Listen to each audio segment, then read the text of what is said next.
پہلی حدیث صحیح بخاری اور صحیح مسلم دونوں میں موجود ہے. صحیح مسلم میں ذرا تفصیل کے ساتھ ہے. اللہ کے محبوب صلی اللہ علیہ وآلہ وسلم نے فرمایا کہ تم میں سے جو شخص اذان کی آواز سنے تو جو مؤذن کہتا ہے وہ انہی کلمات کو ریپیٹ کرے اور پھر اس کے بعد مجھ پر ایک دفعہ درود شریف پڑھے. جو ایک دفعہ درود شریف پڑھے گا اللہ تعالیٰ اس پر 10 دفعہ درود بھیجے گا، یعنی 10 رحمتیں نازل فرمائے گا. اس کے بعد اللہ کے حضور میرے لیے مقام وسیلہ کی دعا مانگو. وسیلہ جنت میں ایک مقام ہے جو اس کائنات میں ایک شخص کو ملے گا اور میں اللہ سے امید کرتا ہوں وہ ایک شخص میں ہوں، نبی علیہ السلام نے فرمایا. اور پھر آپ علیہ السلام نے ہمارے لیے خوشخبری فرمائی کہ جو یہ عمل کرے گا قیامت والے دن میری شفاعت اس کے لیے حلال ہو جائے گی انشاءاللہ تعالی. اللہم اجعلنا منہم. تو شفاعت رسول صلی اللہ علیہ وآلہ وسلم حاصل کرنے کا وظیفہ اذان کا جواب دینا ہے، یعنی اذان کے کلمات ریپیٹ کرنے ہیں. اس میں حی علی الصلاۃ حی علی الفلاح پر آپ لا حول ولا قوت الا باللہ پڑھیں، یہ بھی جواب ہے، اور یہی کلمات ریپیٹ بھی کر سکتے ہیں. باقی جو مؤذن کہہ رہے ہیں وہ آپ کہیں. اس کے بعد ایک دفعہ درود شریف، پھر الوسیلہ والی دعا. مسلم شریف میں وہ دعا نہیں آئی لیکن بخاری میں وہ دعا بھی آئی ہے. پھر اللہم رب هذه الدعوة التامة والصلاة القائمة آت محمدا الوسيلة والفضيلة وابعثه مقاما محمودا الذي وعدته وارزقنا شفاعته يوم القيامة. یہ بیچ میں خود سے ایڈ کر دیا ہوا ہے، وعدتا تک ہے. اس کے بعد انک لا تخلف المیعاد، یہ بخاری میں موجود نہیں لیکن سنن کبری البیہقی میں صحیح سند کے ساتھ موجود ہے. انک لا تخلف المیعاد وہ پڑھ لیں بہتر ہے. وعدتا تک پڑھ لیں تب بھی دعا مکمل ہے. باقی جو خود سے لوگوں نے بیچ میں ایڈ کیے ہیں الفاظ وہ احادیث میں موجود نہیں ہے. ہم ایک ایک حدیث ڈسپلے کروا دیں گے تاکہ اگر کسی کو وہ دعا یاد نہیں ہے تو وہ امیج اس کا لے کر وہ دعا یاد بھی کر سکتا ہے. شفاعت رسول صلی اللہ علیہ وآلہ وسلم حاصل کرنے کا نسخہ یا وظیفہ. اب اس حدیث سے یہ بات پتہ چلی کہ اذان کے بعد درود شریف پڑھنا یہ نبی علیہ السلام نے مشروع فرمایا ہے، تعلیم فرمایا ہے. اذان کے بعد درود پڑھنا سنت ہے لیکن اذان کے ساتھ نہیں، اذان مکمل ہونے کے بعد. اذان سے پہلے درود پڑھنا اور اسے بالکل جوڑ دینا، اور وہ بھی صرف اس وقت پڑھنا جب سپیکر آن ہو، سپیکر آف ہو، بجلی گئی ہوئی ہو. تو چونکہ کوئی سننے والا نہیں ہے اس لیے صرف اذان کہنا اور درود شریف چھوڑ دینا، اس کا مطلب یہ ہے کہ ایک فرقہ واریت کی نظر ہے چیز. صحیح مسلم کی شرح لکھی ہمارے استاد غلام سعود سعیدی صاحب نے رحمہ اللہ تعالی، بریلوی عالم تھے. انہوں نے ڈھکے چھپے الفاظ میں بریلویوں کی خود مذمت کر دی. اس حوالے سے انہوں نے کہا کہ حضرت بلال حبشی رضی اللہ تعالیٰ عنہ ہم سے بڑے عاشق رسول تھے، صحابہ تابعین ہم سے بڑے عاشق رسول تھے. وہ جب اذان دیتے تھے تو اذان سے پہلے درود و سلام نہیں پڑھا کرتے تھے، لہٰذا بہتر یہی ہے کہ اسی طریقے سے اذان دی جائے. یہ مفتی منیب الرحمان جو مفتی اعظم ہیں بریلویوں کے، ان کے مدرسے میں شیخ الحدیث تھے. میری ان سے تفصیلی ملاقات بھی ہوئی ہے 22 مارچ 2007 کو، بلکہ فجر کے فوراً بعد میری فلائٹ تھی تو میں رات کو پھر اسی مدرسے میں رکا تھا، آفس کے کام کے سلسلے میں گیا ہوا تھا. تو انہوں نے باقاعدہ شرح صحیح مسلم میں لکھا ہے کہ یہ اس طریقے سے اذان دے رہے ہیں اور اس کو عشق رسول بتا رہے ہیں، اور جو اذان نہیں دیتے انہیں وہ کہتے ہیں کوئی عشق سے محروم ہے. تو یہ بالکل غلط اپروچ ہے. البتہ اذان کے بعد درود شریف پڑھنا اور وہ بھی الوسیلہ والی دعا سے پہلے تاکہ نبی علیہ السلام کی شفاعت حاصل ہو، یہ سنت ہے. دوسری حدیث صحیح مسلم میں ہے کہ نبی علیہ السلام نے فرمایا جو مجھ پر ایک دفعہ درود پڑے گا اللہ تعالیٰ اس پر 10 دفعہ درود پڑے گا. یعنی جو میرے لیے ایک دفعہ دعائے رحمت کرے گا اللہ تعالیٰ اس پر 10 رحمتیں نازل فرمائے گا. تیسری حدیث سنن نسائی میں ہے. حضرت جبرائیل علیہ السلام رسول اللہ کی خدمت میں حاضر ہوئے اور کہا کہ آپ کا رب آپ سے فرماتا ہے کہ کیا آپ اس بات پر راضی نہیں ہیں کہ آپ کا جو بھی امتی آپ پر ایک دفعہ درود بھیجے اللہ تعالیٰ اس پر 10 دفعہ رحمت نازل فرمائے گا، اور جو ایک دفعہ سلام بھیجے گا اللہ تعالیٰ اس پر 10 دفعہ سلامتی نازل فرمائے گا. یہ وہ حدیث ہے جس میں درود اور سلام دونوں کا ذکر ہے. ورنہ اس سے اوپر جو 2 حدیثیں ڈسکس ہوئی ان میں صرف درود کا ذکر تھا. درود اور سلام انٹرچینجبل الفاظ ہیں، جس طرح اردو میں خوش و خرم، حسین و جمیل، اور قرآن میں تو صرف سلام آیا، سلام علی ابراہیم، سلام علی موسیٰ و ہارون، اور پھر اسے کنکلوڈ کیا سبحان ربک رب العزت عما یصفون وسلام علی المرسلین والحمد للہ رب العالمین. اور آیت درود میں بھی دیکھیں اللہ اور فرشتے درود بھیجتے ہیں، اس میں سلام کا ذکر نہیں. اے ایمان والو تم درود اور سلام بھیجو. تو کیا سلام کے بغیر جو اللہ اور فرشتے بھیج رہے ہیں وہ ناقص درود ہے؟ نہیں، درود اور سلام انٹرچینجبل الفاظ ہیں. اس میں پہلے بھی بول چکا کہ نبی علیہ السلام نے فرمایا جو ایک بار درود پڑھے گا، صرف درود کا ذکر ہے، اور یہ کہتے ہیں بغیر سلام کے پڑھا تو ناقص ہوگا. بالکل جھوٹ بولتے ہو، تم اللہ کے نبی پہ جھوٹ باندھتے ہو.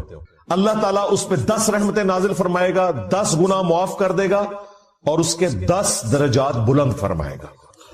5ویں حدیث جامعہ ترمذی میں ہے. نبی علیہ السلام نے فرمایا قیامت کے دن میرے سب سے زیادہ نزدیک وہ شخص ہوگا جس نے دنیا میں مجھ پہ سب سے زیادہ درود پڑھا ہوگا. اللہم صلی علی محمد وعلی آل محمد. 6ٹھی حدیث بھی جامعہ ترمذی میں ہے. اس حدیث کی صحت میں اختلاف ہے، چونکہ کچھ محدثین اسے صحیح سمجھتے ہیں، اس لیے میں اسے کوٹ کر رہا ہوں. ابی ابن کعب کہتے ہیں کہ میں نے اللہ کے نبی علیہ السلام سے عرض کیا کہ میں اپنی دعاؤں میں آپ کے لیے بھی دعائے رحمت کرتا ہوں، یعنی درود شریف پڑھتا ہوں. تو مجھے بتائیں میں اپنی دعاؤں کا کتنا حصہ آپ کے لیے دعا کیا کروں درود کی شکل میں، اور کتنا اللہ سے میں اپنے لیے دعا مانگوں؟ کیا میں اپنی دعاؤں کا 1/4 حصہ درود کے لیے مقرر کر لوں؟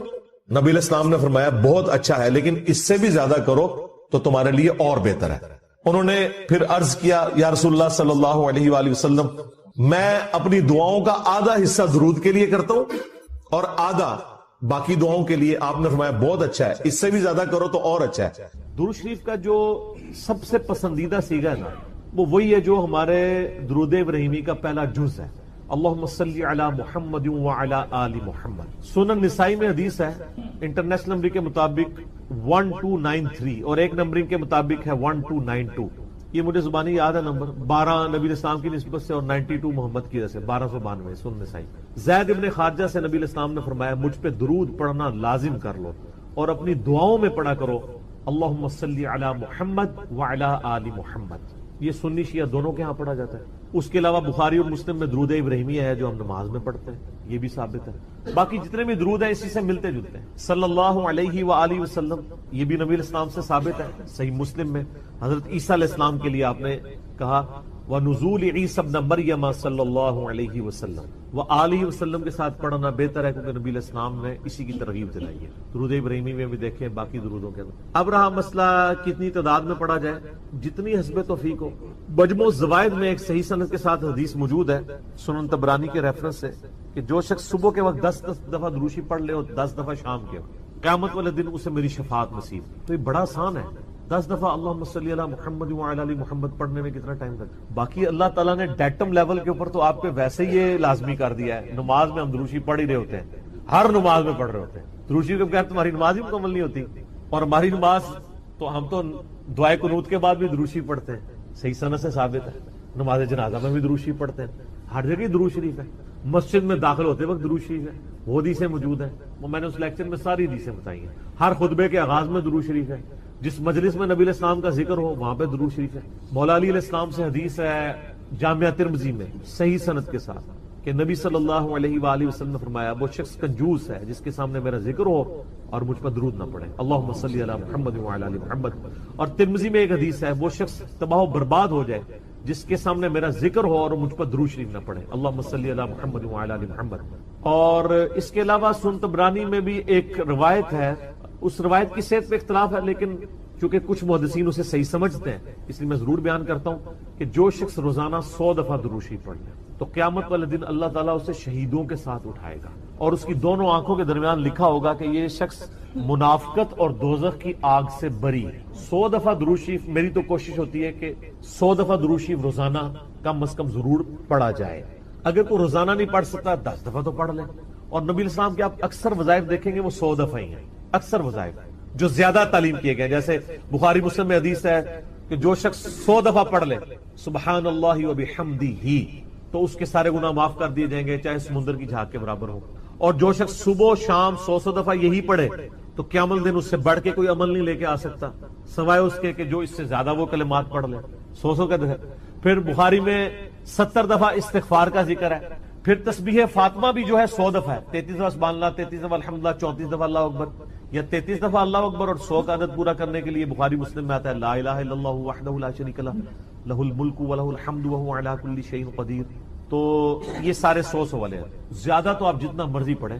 جامعہ ترمذی میں حدیث ہے قیامت والے دن میرے سب سے زیادہ نزدیک وہ شخص ہوگا جس نے دنیا میں مجھ پہ سب سے زیادہ درود شریف پڑھا ہوگا. اللہم صلی علی محمد وعلی آل محمد. اس سے جتنا گڑ ڈالیں گے اتنا میٹھا ہوگا. درود شریف جتنا پڑھیں اتنا ہی کام ہے. نبی علیہ السلام کے قرب کا ذریعہ ہے. لیکن صرف درود شریف پہ زور ہو، نبی علیہ السلام کی تعلیمات پہ زور نہ ہو تو یہ غلط. درود شریف کے لیے باوضو ہونا بھی شرط نہیں ہے. یہ اللہ کا ذکر ہے اور ایسا ذکر ہے جس کے لیے کوئی پروٹوکول نہیں. وضو پروٹوکول ہوتا ہے نماز پڑھنے کا. عام اذکار کے لیے کوئی وضو پروٹوکول نہیں ہوتا. ویسے آپ نے رکھنا ہے وہ ضرور کریں، لیکن ادروائز ان اذکار کا وہ پروٹوکول اس حوالے سے نہیں ہوتا. تو میری خواہش یہ ہے کہ آپ روزانہ کم از کم 100 دفعہ ضرور درود شریف پڑھیں. اگر نہیں پڑھ سکتے تو صبح فجر کے بعد 10 دفعہ اور 10 دفعہ مغرب کے بعد صبح شام 10 دفعہ پڑھ لیں تاکہ شفاعت رسول صلی اللہ علیہ وآلہ وسلم حاصل ہو. پھر مسلم شریف میں حدیث ہے، بخاری میں بھی کچھ حصہ ہے کہ جو اذان کا جواب دے، یعنی وہی مؤذن والے کلمات رپیٹ کرے، اس کے بعد مجھ پہ درود شریف پڑھے اور الوسیلہ والی دعا مانگے تو میری شفاعت اس کے لیے حلال ہو جائے گی. وہاں بھی درود شریف ہے. صحیح مسلم میں حدیث ہے جو ایک دفعہ 10 درود شریف پڑھے گا اللہ تعالیٰ اس پہ 10 رحمتیں نازل فرمائے گا. سنن نسائی میں حدیث ہے جو ایک دفعہ درود شریف پڑھے گا اللہ تعالیٰ اس پہ 10 رحمتیں نازل فرمائے گا، اس کے 10 درجات بلند کر دے گا، اسے 10 نیکیاں عطا فرمائے گا، اس کے 10 گناہ معاف کر دے گا. اتنی بڑی فضیلت ہے سر. اتنی بڑی فضیلت مجھے بتائیں کس عمل کی ہوگی؟ نفلی عبادات میں افضل ترین عبادت درود شریف. اچھا یہ درود شریف اللہ کی عبادت ہے کیونکہ آپ رجوع اللہ کرتے ہیں. اللہم صلی علی محمد وعلی آل محمد. یہ جو جمعے کے دن کے وظائف ہیں نا وہ آپ یعنی غروب آفتاب جمعرات والے دن اس سے لے کے جمعے کی مغرب تک کر سکتے. یہ نہیں ہوتا کہ جمعے کے دن کوئی کرنا ہو. تو جمعے والے دن درود شریف پڑھنے کی فضیلت ہے.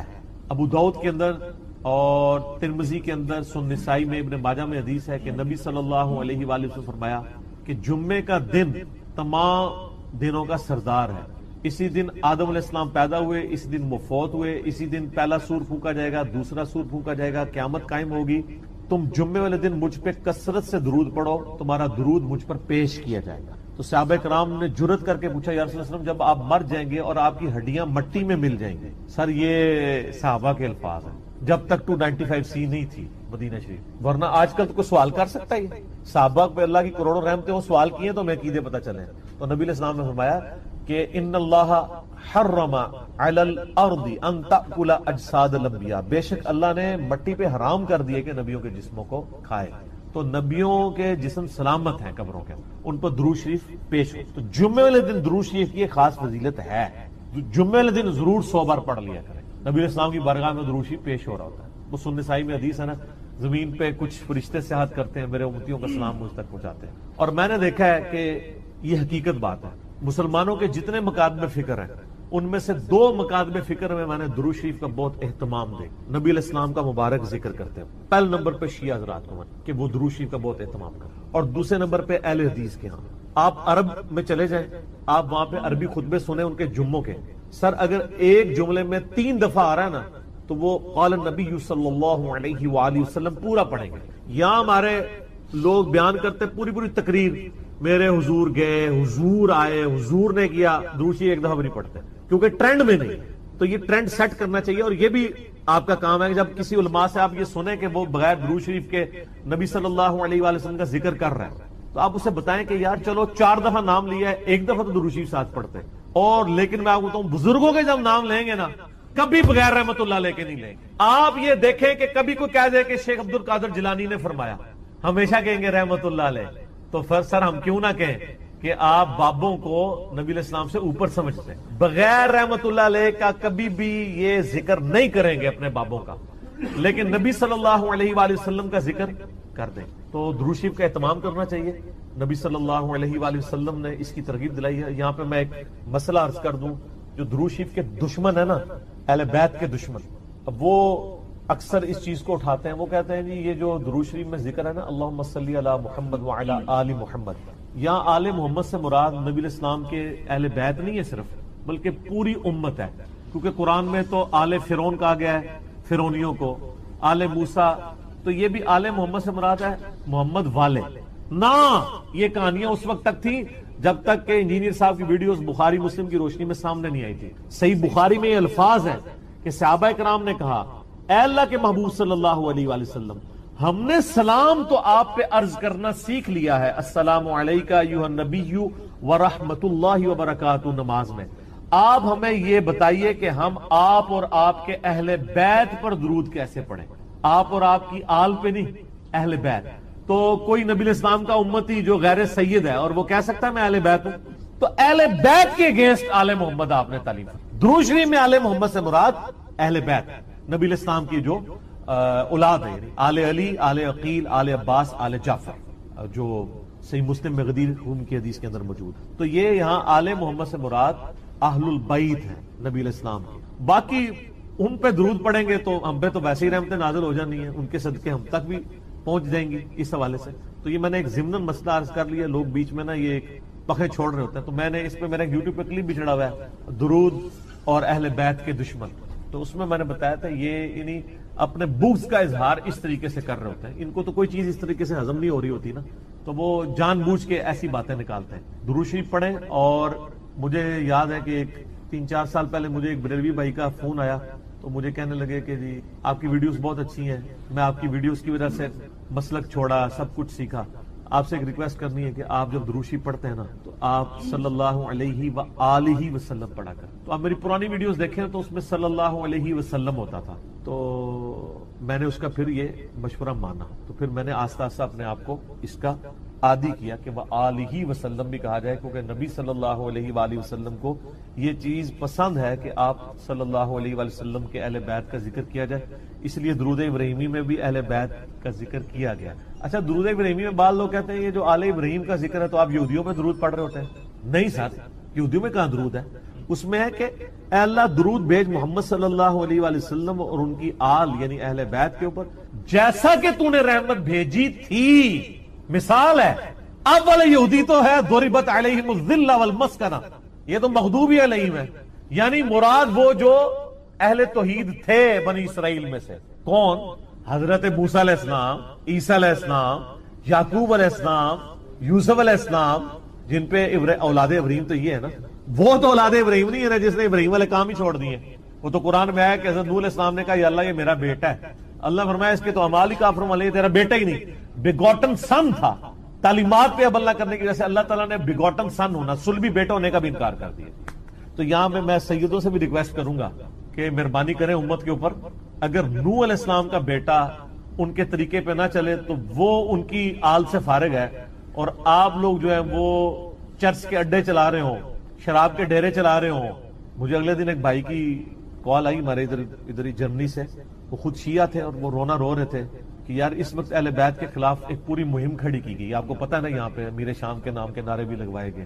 تو میں نے کہا جی ہم نے تو کاؤنٹر نیریٹو کھڑا کر دیا اس کے اوپر۔ تو بتانے لگے ایک کسی شیعہ ذاکر پورے اس ایک کمیونٹی کے بارے میں، وہ کہتے ہیں ہم ان کو ملینز آف روپیز سالانہ دیتے تھے، لیکن بعد میں پتہ چلا کہ وہ تو شرابیں پیتے ہیں اور عیاشیاں کرتے ہیں۔ وہ کہتے ہیں یہ اہل بیت کے نام کے اوپر جب اہل بیت کے دفاع کی باری آئی ہے تو یہ خود کون سے کرتوت کر رہے ہیں۔ اب الحمدللہ اہل تشیع کے اندر بھی اویئرنس آ رہی ہے، جیسا کہ بریلویوں کے اندر اویئرنس آئی کہ پیروں فقیروں نے ہمیں دھوکے میں رکھا ہوا ہے، یہ ہمارے نذرانوں سے یاشیاں کر رہے ہیں۔ یہی آپ کو یاشیاں شیعہ کے ہاں ذاکرین میں بھی نظر آئیں گے، وہ سارے وہ والے کام کر رہے ہوں گے، اچھے لوگ بھی ہیں لیکن برے لوگ بھی تو ایسے لوگوں کو ممبروں پہ نہ آنے دیں، ان لوگوں کا خرچہ نہ اٹھائیں، اور یہ جو سید کے نام کے اوپر عزتیں ویل کر رہے ہیں نا، اس صورت میں کریں جب واقعی ان کے کام بھی ہوئی ہوئی۔ اگر کام ان کے نبی علیہ السلام کے دشمنوں والے ہیں تو ہم ان کی رسپیکٹ۔ میرا اپنا میکینیکل انجینئرنگ کی یعنی کلاس فیلو تھا یونیورسٹی میں، قادیانی تھا اور سید، لیکن ہر مسئلے کے لیے میں آپ کو ایک ہی دعا بتا دیتا ہوں۔ اکثر لوگ مجھے ای میل کرتے ہیں جی روزگار کے لیے، کوئی کہتا ہے جی اولاد کے لیے، کوئی کہتا ہے جی پریشانی دور کرنے کے لیے، کوئی کہتا ہے جی جو رزق میں برکت کے لیے، کوئی کہتا ہے بیماری دور کرنے کے لیے کوئی دعا بتا دیں۔ بھائیو ہم آپ کو 50 دعائیں نہیں بتاتے ہیں، ایک دعا بتاتے ہیں، ایک دعا جو اکثر مسلمانوں کو پہلے ہی آتی ہے، اس کو ترجمے کے ساتھ یاد کر لیں اور اس دعا کو آپ ہر جگہ پڑھیں، جس مقصد کے لیے پڑھیں. اور الحمدللہ قرآن حکیم میں سورۃ البقرہ کی آیت نمبر 201 کے اندر اللہ تعالیٰ نے وہ دعا اہل ایمان کو تعلیم فرمائی ہے اور مومنین کی نشانی بتایا ہے اس دعا کو کہ مومنین اس کے ذریعے اللہ تعالیٰ سے دعا مانگتے ہیں. اور آگے اللہ تعالیٰ نے اپنا فتویٰ بھی سنا دیا ہے کہ جو کوئی ان الفاظ کے ساتھ ہم سے دعا مانگتا ہے ہم اس کی اس دعا کو دنیا اور آخرت میں اس کے حق میں قبول کریں گے. الحمدللہ. اور وہ دعا ہے سورۃ البقرہ آیت نمبر 201، ربنا آتنا فی الدنیا حسنہ وفی الآخرۃ حسنہ وقنا عذاب النار. یہ وقف کر کے میں نے پڑھا اور کنٹینیوس پڑھیں گے. ربنا آتنا فی الدنیا حسنۃ وفی الآخرۃ حسنۃ وقنا عذاب النار. اب اس کا ترجمہ بھائیو یاد کرنا کوئی راکٹ سائنس ہے؟ ربنا آتینا، اے رب ہمارے ہمیں عطا فرما، ہمیں دے دے، فی الدنیا حسنہ، اس دنیا میں بھلائی، وفی الآخرۃ حسنہ، اور آخرت میں بھلائی. اور آخرت کی سب سے بڑی بھلائی کیا؟ وقنا عذاب النار، ہمیں آگ کے عذاب سے بچا لے. آمین. اللہم اجرنا من النار، اللہم اجرنا من النار، اللہم اجرنا من النار. اچھا مولویوں کی تسلی نہیں ہوئی، انہوں نے اس کے ساتھ لگا دیا وقنا عذاب القبری، وقنا عذاب الحشری، وقنا عذاب المیزان، پتہ نہیں کیا کچھ لگا دیا. حالانکہ تعلیم کی کمی ہے. دنیا اور آخرت اس میں کور ہو جاتی ہے. کیوں؟ پھر دنیا حسنہ میں پوری دنیا کور، وفی الآخرۃ حسنہ میں قبر بھی کور، میدان حشر بھی کور، میزان عمل بھی کور. کیوں؟ بخاری اور مسلم کی متفق علیہ حدیث ہے کہ آپ صلی اللہ علیہ وسلم نے فرمایا جو شخص مر گیا اس کی قیامت قائم ہو گئی، مرتے ہی قیامت قائم ہو گئی. اور بخاری اور مسلم کی متفق علیہ حدیث ہے کہ آپ صلی اللہ علیہ وسلم کی وفات کے دنوں میں سیدہ عائشہ کہتی ہیں میرے بھائی نے مسواک اٹھائی بھی تھی، آپ نے مجھ سے مانگی، میں نے انہوں نے چبانے ہی شروع کی تو وہ چبائی نہ گئی، سخت تھی، تو میں نے اپنے منہ میں چبا کر آپ صلی اللہ علیہ وسلم کے منہ میں ڈالی. اللہ تعالیٰ نے میرے تھوک کو اور نبی صلی اللہ علیہ وسلم کے تھوک کو اس دن جمع فرما دیا ایک ہی جگہ پر جو نبی صلی اللہ علیہ وسلم کی دنیا کی زندگی کا آخری دن اور آخرت کی زندگی کا پہلا دن تھا. بخاری اور مسلم میں. تو اما عائشہ حضور کی وفات کے دن کو کیا کہہ رہی ہیں؟ آخرت کی زندگی کا پہلا دن. تو وہ فی الآخرۃ حسنہ میں قبر بھی آ گئی، آخرت بھی آ گئی، میزان عمل بھی آ گیا، سب کچھ آ گیا. تو یہ مولویوں نے خام خواہ بیچ میں چیزیں، وہ کسی نے ودخلنا مال ابرار یا عزیز و یا غفار، پتہ نہیں کیا کچھ بیچ میں لگایا ہوا ہے. بس یہ کامل دعا یہی ہے، ربنا آتنا فی الدنیا حسنہ وفی الآخرۃ حسنۃ وقنا عذاب النار. اس کو بدل نہیں سکتے، یہ بہت خطرناک معاملہ ہے. بخاری اور مسلم کی متفق علیہ حدیث ہے. ایک صحابی کو آپ نے دعا تعلیم فرمائی وضو کے بعد کی، اس میں الفاظ تھے بنبی کا ارسلتا، میں ایمان لایا اس پر جو تیرے نبی کے ساتھ نازل ہوا. اس صحابی نے دعا پڑھتے ہوئے کہہ دیا برسولی کا ارسلتا. اب کوئی فرق ہے؟ میں ایمان لایا اس کتاب پر جو تیرے رسول پر نازل ہوئی. رسول تو سپرلیٹو ڈگری ہے، نبی سے بھی اوپر کی ڈگری.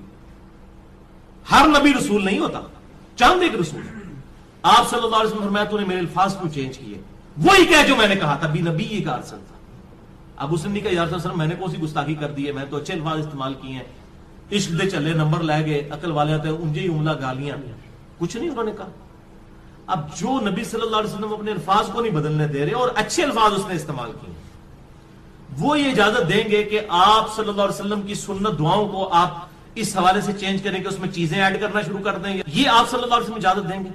تو یہ بدعت کے ٹاپک پہ میں نے کم از کم 5 گھنٹے کی گفتگو ریکارڈ کروا دی ہے، مثلا نمبر 75A اور 75B اہل سنت پاک.com پہ.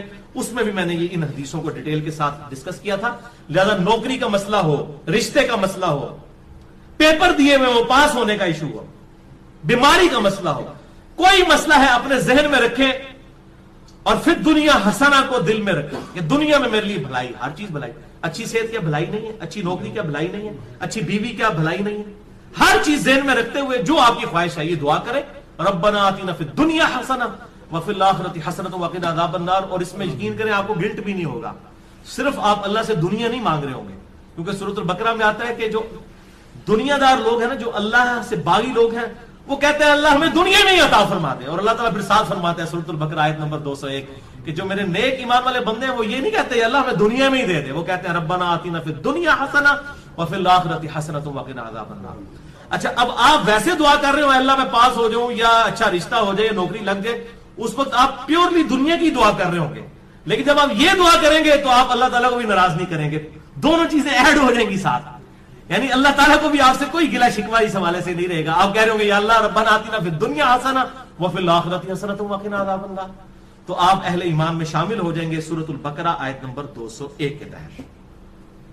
اسی کانٹیکسٹ میں 3 احادیث ہیں بڑی اہم الحمدللہ. پہلی حدیث صحیح بخاری میں 6399، صحیح مسلم میں 6840، مشکات میں 2487. سیدنا انس ابن مالک رضی اللہ تعالیٰ عنہ جنہوں نے 10 سال تک آپ صلی اللہ علیہ وسلم کو وضو کروایا، آپ کی وفات کے بعد 82 سال تک زندہ رہے اور 93 ہجری کے اندر بصرہ میں فوت ہوئے. آخر میں فوت ہونے والے چند صحابہ میں سے ہیں انس ابن مالک، بہت قریبی صحابی آپ صلی اللہ علیہ وسلم. ان سے کسی تابعی نے آگے پوچھا کہ بتائیے کہ اللہ کے نبی صلی اللہ علیہ وسلم جب اللہ سے مانگا کرتے تھے تو کیا دعا مانگا کرتے تھے؟ تو پتہ انہوں نے کیا جواب دیا؟ انہوں نے کہا کہ اللہ کے نبی صلی اللہ علیہ وسلم جب کبھی بھی اپنے رب سے دعا مانگا کرتے یا کسی بھی چیز کا سوال کیا کرتے تو آپ کی اکثر دعا یہی ہوا کرتی تھی، اللہم ربنا آتنا فی الدنیا حسنہ وفی الآخرۃ حسنۃ وقنا عذاب النار. ہر معاملے میں کوئی سوال بھی کرتے تھے اس دعا کے ساتھ.